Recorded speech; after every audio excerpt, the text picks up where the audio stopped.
Hello guys, welcome to our vlog. So nama gue Gila. Brazil, do you ready to lose? Dan di sini gua Fauzan. Ganteng ya saya, ganteng guys. Nah, hari ini kita mau ke gereja katedral. Tapi kita sekarang hari ini nggak berdua doang. Kita ditemenin sama piaraan kita. Bule. Dari apa yang udah dibilang sama Gilang ya, sekarang kita pengen ke gereja katedral ya. Kita naik ke gereja katedral pengen pakai apa? Kereta, kita bakal naik kereta. Jadi nanti kita juga ada motor-motek ya. Motor. Jadi di sini ada motor-moteknya juga jalan kita ke gereja katedral ya. Jadi gimana lagi? Tunggu aja keseruannya dan see you nanti. Jadi buat kalian yang belum tahu ya, di mana letak pastinya gereja katedral itu. Gereja katedral itu ada di depan Masjid Istiqlal ya.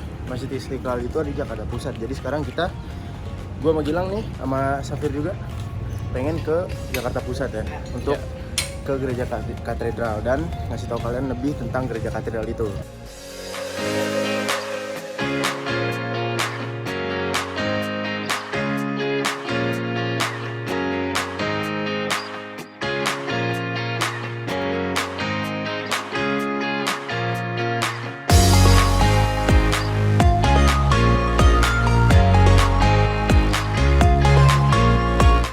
Kita sekarang ada di sini di Tebet.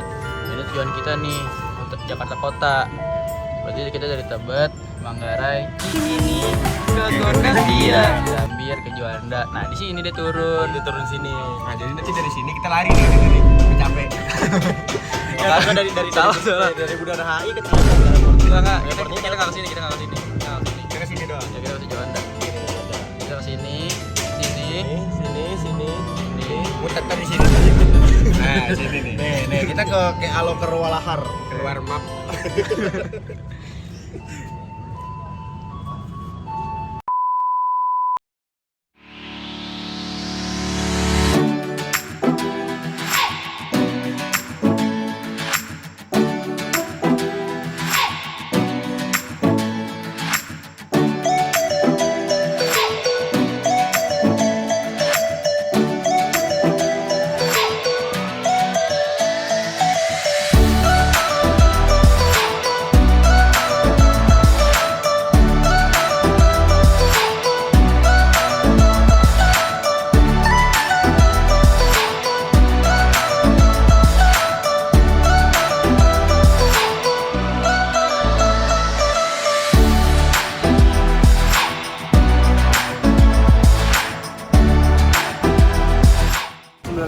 So kita udah keluar dari stasiun Juanda.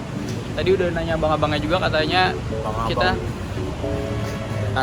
Mbak Katanya kita ikutin jembatan. Ini kan kita lagi di jembatan ya sekarang. Kita ikutin jembatan, mentok, nanti turun ke bawah, baru belok kiri, habis itu ikutin jalan. Nah, situ kita nanti langsung ke gereja katedral. betul.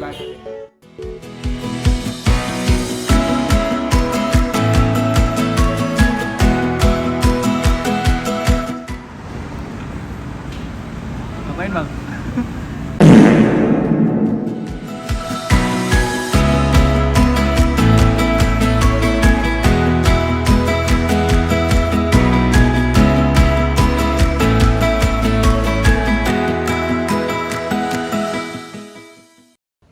Oke guys, sekarang kita udah nyampe di gereja katedralnya. Terus bisa dilihat ya, ini gereja katedral itu namanya tuh Neo Gothic style ya. Terus dibangun oleh Muslim dibantu oleh pendeta Damson pada tahun 1901. Ya, terus nanti kita juga bakal masuk ke dalam, lihat lebih lanjut lagi gimana sih dalam gereja katedral itu, dan nanti akan dikasih tahu kepada kalian semua tentang berbagai informasi yang ada di dalamnya. Itu nanti aja.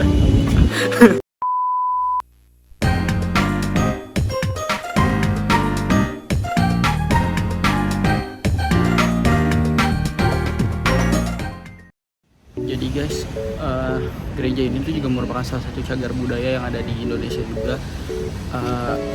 Dan gereja ini juga menunjukkan simbol persatuan dan kesatuan Indonesia, rasa toleransi umat beragama yang ada di Indonesia, karena dibangunnya di depan Masjid Istiqlal persis. Ya, dimana menunjukkan rasa toleransi dari umat Islam dan umat Kristen sebagai umat salah satu agama yang ada di Indonesia. Salah satu agama dengan pemeluk terbanyak di Indonesia. Betul. Iya, kita sekarang pengen pergi ke museum ini. Nah, dan tadi kita dapat kabar menyedihkan bahwa gerejanya itu tidak bisa dimasukin karena ada acara pernikahan di dalam lagi disewa sama orang.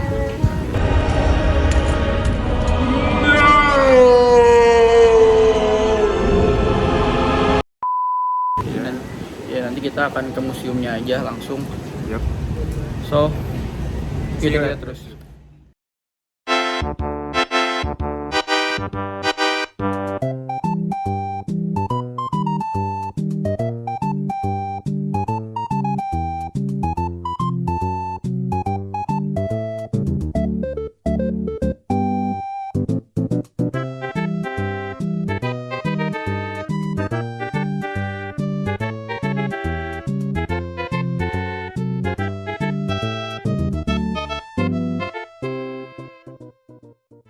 So guys, jadi tadi kita udah nampilin footage dari jubah yang dipakai oleh Father Kuris dan ada mesin tik juga ya nih. Mesin ketik buat bikin buku. Ya Iya, betul. buku-buku juga. Nah, Father Kuris itu atau nama aslinya Rudolfus Kuris itu merupakan pendiri dari Museum Katedral ini, di mana dia adalah orang keluarga negaraan Belanda. Akhirnya di 11 Agustus 1929 di Maastricht, Belanda. Dia adalah organisasi negara Belanda. Oke guys, jadi sekarang di belakang kita ini udah ada patung dari Father Petrus. Beliau ini merupakan misionaris dari Gereja Keuskupan Agung Jakarta. Dan beliau ini lahir pada tanggal 26 Juli 1845 di Amsterdam ya. Lalu tiba di Hindia Belanda atau di Indonesia itu pada tanggal 1881.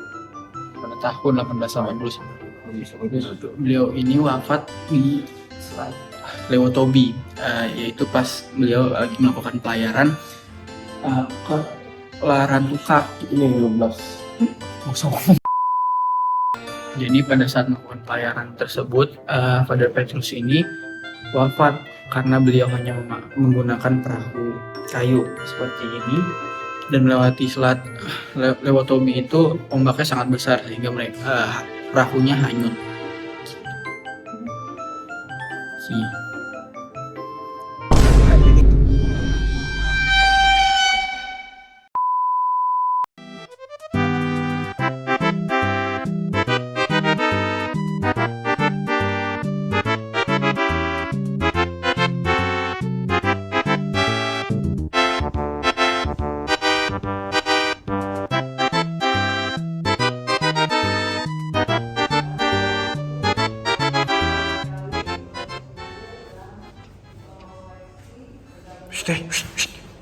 Bandel banget orang.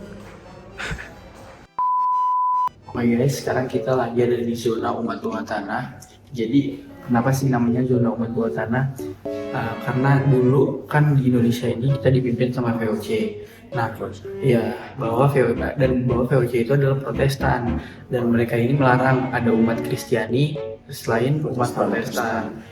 Tapi kalau umat beragama Islam jadi boleh gitu. Iya. Jadi kalau Katolik itu Ya, intinya mereka nggak mau ada saingan lah ada dari umat Kristiani yang lain.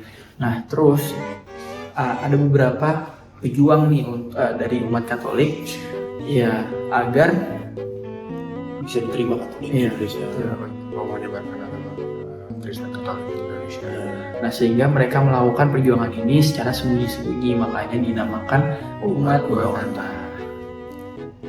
Jadi saya pandang sejarah umat bawah tanah itu pertama-tama dimulai pada tahun 1534 ya dari pembaptisan suku Moro yang bertempat di desa Mahluk oleh Simon Vaz yang bertugas di Ternate. Kemudian kita maju ke 1946, Peter Franciscus Xaverius mulai berkarya di Ambon dan Maluku Utara. Melayani sekitar 15.000 umatnya.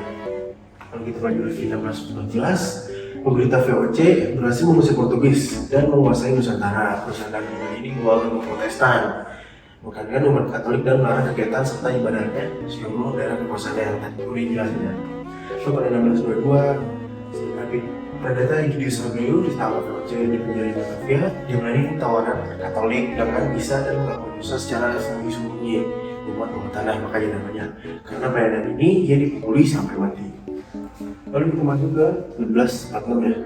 Ada kurang lebih 3.000 umat Katolik ketika Pedro Francesco Jagua mendarat di Batavia. Ia sendiri membaptis 6-8 orang setiap harinya. Saudara lain yang datang adalah Alexander Germans. Ia sempat menjalankan pastoralnya selama 6 bulan. Sesudah itu ditangkap. Ini adalah gambar dari Alexander Germans. Jadi di sini dari sejarah umat Utara ini sekitar ada 10 tokoh. Dan emang kalau misalkan kita lihat dari 5 pertama aja udah bisa dilihat bahwa VOC ini sangat kejam dalam menyiksa para misionaris ini.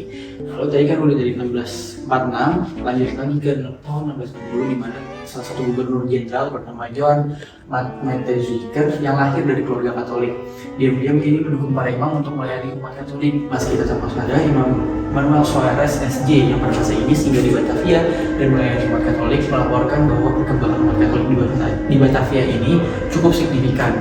Nah, lalu lanjut lagi ke tahun 1702. VOC di tahun ini semakin ganas, semakin tidak suka dengan adanya perjuangan dari misionaris dari umat Katolik ini. Jadi sehingga para misionaris ini semakin sulit untuk singgah ke Batavia karena mereka tidak boleh mendarat atau dibuang. Larangan membawa imam Katolik di Batavia juga diperbarui dengan hukumannya diperberat. Lalu lanjut lagi ke tahun 1760 di mana ada Father Diego de Jubila. Ia merayakan Ekaristi secara terbuka pada pesta Saint Joseph dan selama pekan suci di rumah Soa Armenia di Batavia. Lalu pemerintah yang mengetahuinya tidak keberatan, tetapi 3 tahun kemudian diperbarui plakat yang melarang segala kegiatan imam-imam Katolik. Lalu pada 1799 akhirnya VOC dibuatkan dan umat Katolik tetap bertahan. Sekalipun pelarangan masih berlanjut, bahkan mendirikan rumah ibadat pun dilarang. Sementara masjid dan kelenteng itu boleh dibangun. Lalu akhirnya pada 1807 dengan persetujuan Raja Louis, Paus Pius VII mengangkat Jacobus Nelson sebagai Prefectus Apostolik. Dengan demikian berdirilah era gereja bawah tanah. Nah, jadi pada tahun 1807 ini VOC itu atau Belanda itu dijajah oleh Prancis dan Prancis menang, di mana Prancis itu dulu kebanyakan umatnya Katolik. Jadi kan secara tidak langsung kalau misalkan Belanda ini kalah, berarti kan rajanya sekarang ada di Prancis yang beragamakan Katolik. Nah, lalu Raja Prancis ini yang bernama Paus Pius VII itu mengirimkan 2 pastornya dari Prancis langsung ke Indonesia. Jadi di sini tuh ada pastor pertama yang dikirim oleh Raja Paus Pius ke-7 dari Prancis. Bisa dilihat di sini namanya Jacobus Nelson.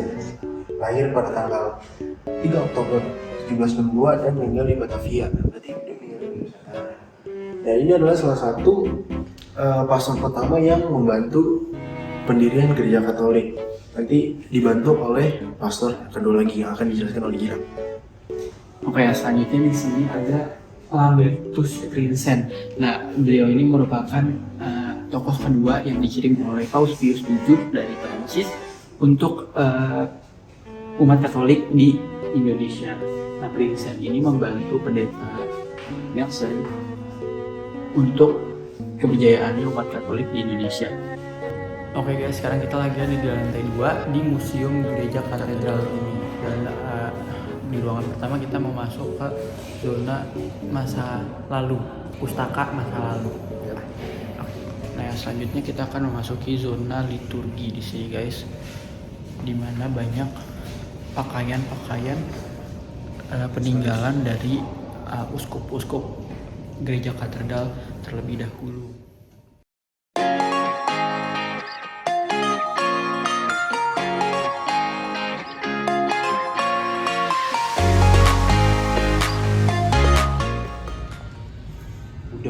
Udah.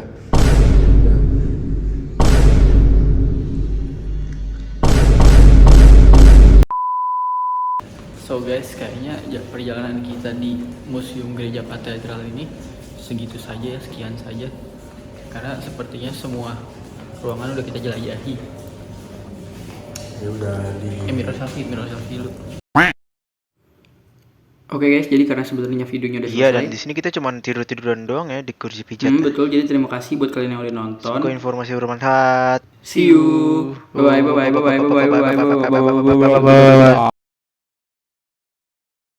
guys, jadi gue udah kelar, Safian juga udah kelar. Nah, terus posisinya tidur. Ya udah lah ya. Udah lah ya. Udah lah ya. Ya udah lah ya.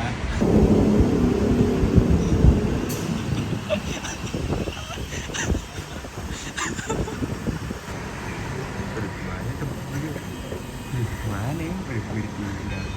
Wah kacau.